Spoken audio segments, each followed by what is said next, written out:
the current education system, unfortunately, was designed a couple of hundred years ago.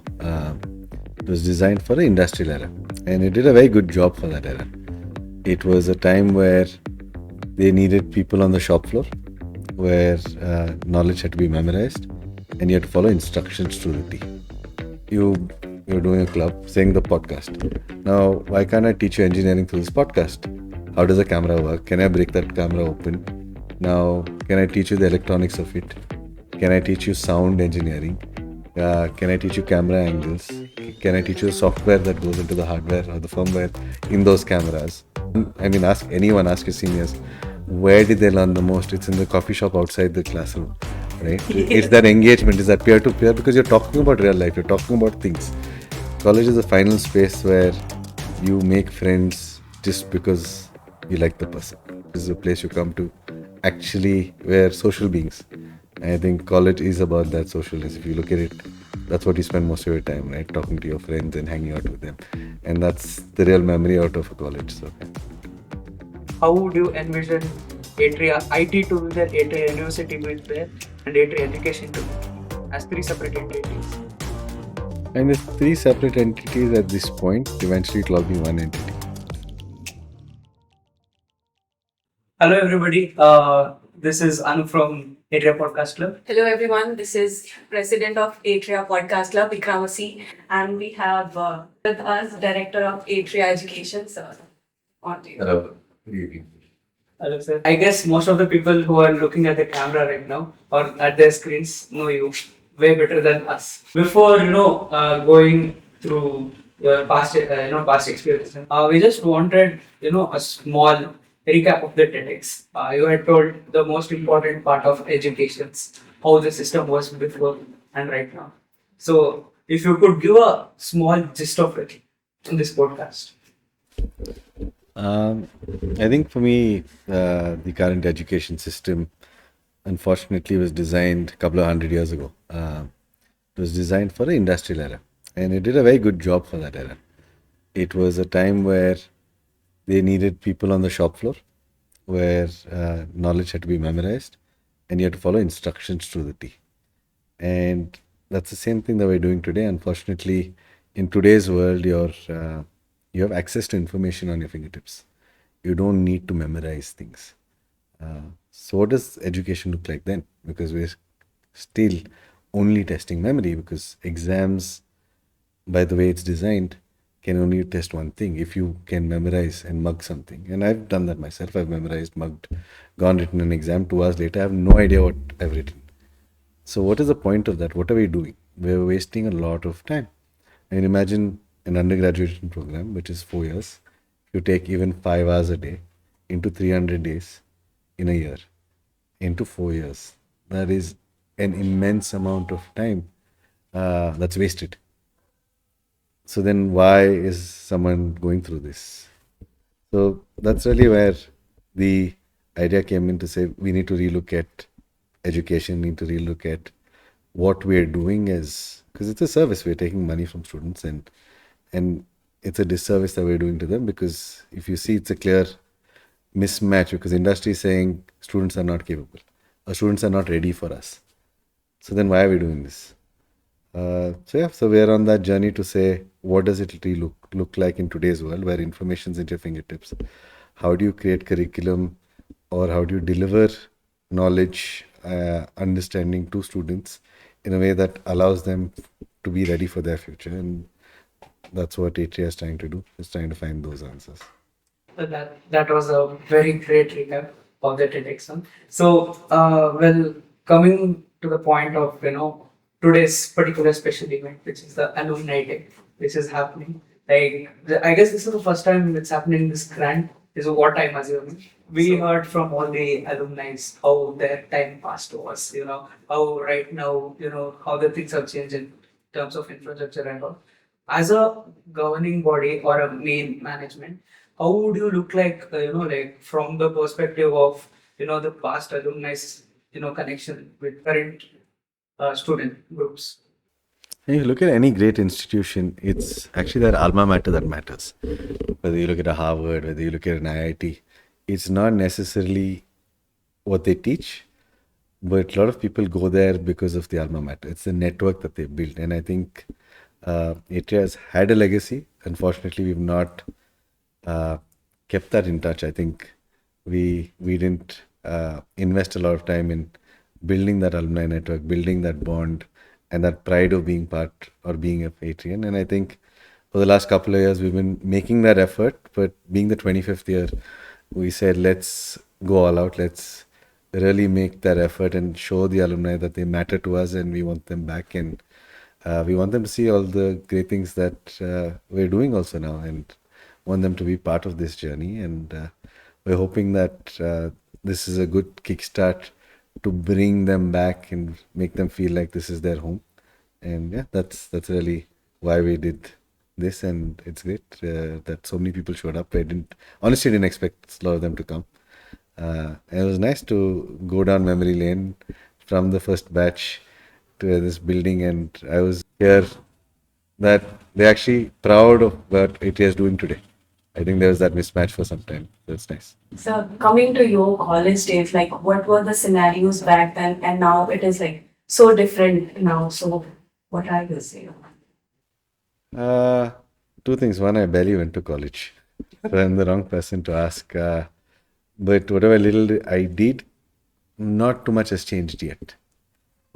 It looks almost exactly the same. And Anup, you were telling me a few minutes ago that while speaking to my seniors, it felt like they were just older versions of me, right? But it should have evolved a lot more, is what I feel. It should have changed a lot more. So I think there's not too much that's changed from back then, and I think the change is required, and hopefully the access to technology today will enable that shift that's about to come in the education system.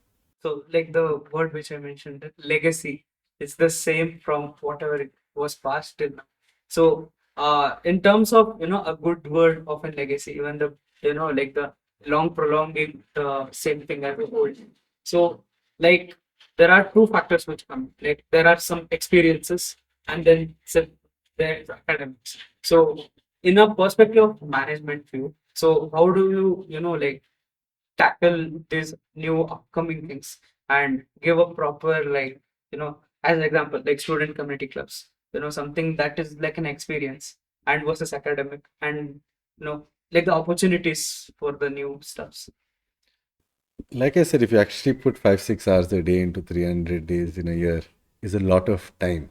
We actually waste time delivering one way knowledge. If you look at classroom, 45 minutes. Today's attention span, I mean, when I was studying, apparently the attention span was 7 minutes, and today's attention span is 7 seconds. So obviously that's changing, and rightfully so, in the sense that today's kids have access to so much information. They're also able to process it faster. It's not, you don't blame them for being attention deficit. They're just hit with so much information. They're also able to consume it in short bites. So actually learning can happen in short spurts instead of this long 45 minutes first hour, 45 minutes second hour. And if you look at 8 hours of that day, you pretty much wasted that whole day. Now if you remove that as a requirement and you go into clubs and say you're doing a club saying the podcast, now why can't I teach you engineering through this podcast? How does a camera work? Can I break that camera open? Now can I teach you the electronics of it? Can I teach you sound engineering? Can I teach you camera angles? Can I teach you the software that goes into the hardware or the firmware in those cameras? Now we can, within this club, there's so much to learn.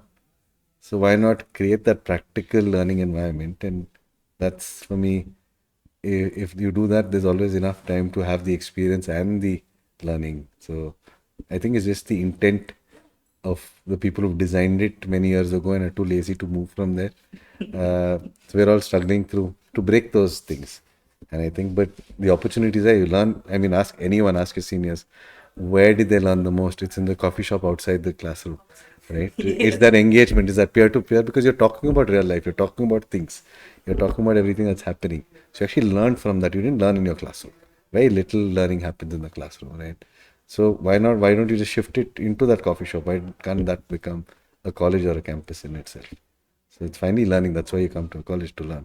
So for me, you can create experience and learning at the same time if just designed well. AI being most prominent in these days. So how could the changing of a particular, like just the curriculum or something, be advised or maybe generated by an AI? So again, like I said, we are in this world where there's one-way delivery. I think what AI will take away is giving you access to information, right? What Google was doing, this will do it a little faster, right? That's what it'll do. You don't have to go around 1,000 pages. AI will shortlist it, give it to you. That frees up time to do what you want to do. How do you use that information, right? Can you go build something? Can you create music? Can you put a movie together? Can you build a phone?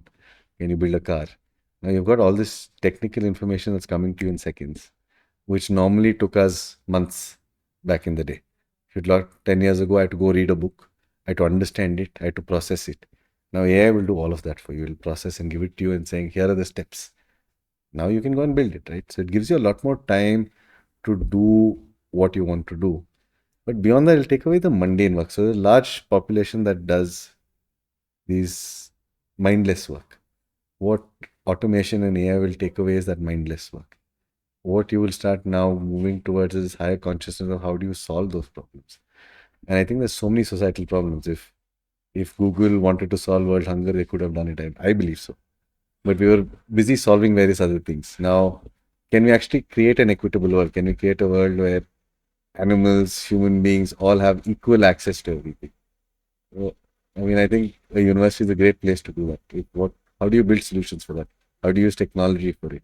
So it allows us to start thinking about a lot of these other, what I say, societal things which we didn't have time for because we were busy working. It takes away a lot of that wasted time, according to me, because it's mindless work that a lot of people do. If you take that away and then give that time back into your hands, what can you do with it? And I think that's very exciting. It's not it's scary also in a way, because some of us find it difficult to. If we have too much free time, what do we do with it? But I think that's where it'll go. How would you envision Atria IT to be there, Atria University to be there, and Atria Education to be there as three separate entities? And there's three separate entities at this point. Eventually, it'll all be one entity. It is three entities for various reasons. You can't shut down one and start the other. Till you prove the model, it's also very new. We're also learning as we go. But eventually, it's going to be one. For me, there's no difference between one and the other. It's just one is a playhouse in the sense I have all the freedom to test out and make sure it's perfect, while we also maintain what has been working for some time. You can't just overnight shut things. Unfortunately, that's not how the world works. Okay. Well, I would like to, but it's not. It's not easy to do that. So eventually, it'll all come together. I think. According to a management perspective, as you told, you were here from 10th and you're seeing all the generations who are here. So, what would you feel the major point which is there similar and which is different each, like Gen Z or millennial, something like that, from experiences? I mean, it's different worlds in itself. It's hard to compare. What is same is I think everyone comes here. This is a place where you make your final set of friends, your closest friends. After this, it's always about your social status, your job, your spouse, and it changes, goes in a different world. College is the final space where you make friends just because you like the person, right? And I think it's pure joy, and I think that's not changed. I still see that, whether it was then or whether it was now. What has changed possibly is the way you dress, the way you speak. None of you have full grammar sentences. My grammar is getting bad as well with autocorrect. Uh, I think the technology interfaces, we would spend a lot more time hanging out without mobile phones. You had a phone which you had to sneak away from your mother to call your girlfriend, right? So you don't have access to a lot of those things. So things like that have changed. Like the small quirks which changes from generation to generation that makes that generation who they are and what they believe is nostalgia. But beyond that, I think as human beings, not much has changed. This is a place you come to actually where social beings. And I think college is about that socialness. If you look at it, that's what you spend most of your time, right? Talking to your friends and hanging out with them. And that's the real memory out of a college. So, yeah. The management perspective, if you had to term the whole from the experience of 10th standard till now, uh, in a single word, what would it be? So, schooling till now. Um,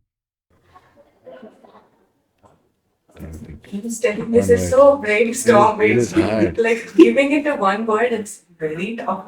Heartbeat? Heartbeat? Yeah. This is a very simple word. That's why. You asked me to pick one word, so Yeah. it's been life. I've had a lot of ups and downs. I've lived through this stuff. Right? This is life. And when that heartbeat stops, you die. So it's been a lot of ups and downs. It's been exciting as well as scary, but I think it's been a heartbeat. Sir, any go-to motivation quotation that you like? Okay, this one is a quote that motivates you a lot, like that. It's a very long quote, though. This is by Robert A. Hanlon. So he says, a human being should be able to change a diaper, plan an invasion, butcher a hog, corner a ship, design a building, write a sonnet, balance accounts, build a wall, set a bone, comfort the dying, take orders, give orders, cooperate, act alone, solve equations, analyze a new problem, pitch manure, program a computer, cook a tasty meal, fight efficiently, die gallantly. Specialization is for insects. Oh my God. That's a very beautiful That's quote. so bad. I think that's been my life and something I like to follow. So we'll conclude it over here. Thank you for watching. Thank you. Thank you for doing this. I really appreciate you taking charge of all of this, and I hope you've enjoyed talking to your peers. We did enjoy most of this stuff.